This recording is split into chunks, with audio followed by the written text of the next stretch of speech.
আপনাকে জুলাই আন্দোলনে আমি পাইনি কোথাও। আপনি এই 4-5 মাস এসেছেন। আছে আর অবদান আমার আছে, এই কথা বলবো না। যারা অবদান আছে কিনা যারা জানে, এটা আমি লিখে প্রমাণ করবো না। 2012 সাল থেকে কোর্টের বারান্দায় যারা আছে তারা জানে জামাত ইসলামের সমস্ত বড় বড় নেতাগুলোকে কে মুক্তি করাইছে, কে শেষে জীবন বাজি রেখে বেল অ্যাপ্লিকেশন করছে। বাংলাদেশের ইতিহাসে not to arrest, not to harass প্রথমকে ইন্ট্রোডিউস করছে 2012 সালে এই শাহরিয়ার কবির। 2012 সালে এই শাহরিয়ার কবির মতিউর রিজার্ভ থেকে শুরু করে সবার বেলের অ্যাপ্লিকেশন করছে। আজকের আমির জামাতের 14 সালে মুক্তি দিয়ে আসছেন, আর আপনি আজকে বলতেছেন বড় বড় কথা। ছাত্র অবস্থায় নিজের ছেলের দুধের টাকা বাদ দিয়ে টাকা পাঠাইছে এই জামাত ইসলামকে। আর আপনারা আজকে বলেন বড় বড় কথা। সেন্ট বেইটেস্কোতে চাকরি করে ট্যাক্সি চালায়, তার কিছু টাকা দিয়ে পড়াশোনা করছে, কিছু টাকা এই সংগঠনকে দিছি। আর আপনারা বলেন আমাদের নাই।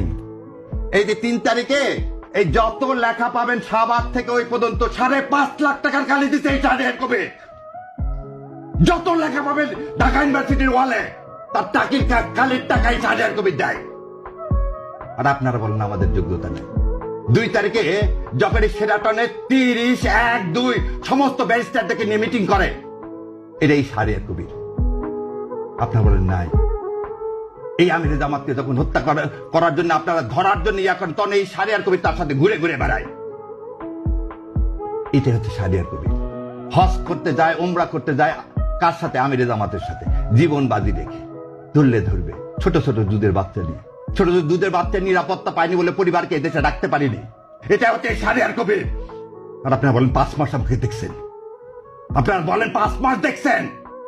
এই শাহরিয়ার কবির যা ইনকাম করে তার 3 ভাগ দেয় ইসলামী আন্দোলনে। এটাই দেখছেন সাংবাদিক না? ও 2 দিন হচ্ছে টকশোতে আসছি, ভাবছে ও শাহরিয়ার কবির কিছু জানে না, নতুন আসছে। নতুন কেন 70 এত লাগে কেন? ও আমাকে প্রমাণ করতে হবে আমি জুলাই যোদ্ধা না। সেদিন এই ট্রাইব্যুনালে 70টা মামলা করছি, তার মধ্যে একটা ফিস নিছি। 70টা মামলা করছি, সেদিন ফিস নিছি একটা। গত কয়েকদিনে রিট ফাইল যতগুলো করছি তার মধ্যে 3টার পয়সা নিছি, বাকি একটা রিটের পয়সা নিইনি। এটা শাহরিয়ার কবির। ও একটু দাঁড়িয়ে আছে, ওদের নাম দিয়ে দিলেন ছাগল না? খুব ভাল লাগে না নিয়ে সেবে বেজ্জত করতে? একদিন বলছিলাম কালের কণ্ঠে আসবো না, যমুনা একদিন বলছি শোনেন, দেশ আগে। আমরা দেশের জন্য আসছি, ইসলাম কায়েমের জন্য আসছি। কারো রক্তচক্ষু ভয় করে না, ভারতকে ভয় পায় না। আর আপনারা কে? ব্যক্তিগত আক্রমণ ছাড়েন। এখানে কথা বলতে আসছি, কথা বলতে দিলে দিবেন, না দিলে দিবেন না, অসমস্যা নেই। এক টিভি ডাকেন, আর এক টিভি আছে। আপনার এখানে আজকে কি একটা দুঃখ নিয়ে চলে গেলাম, আর আসবো না।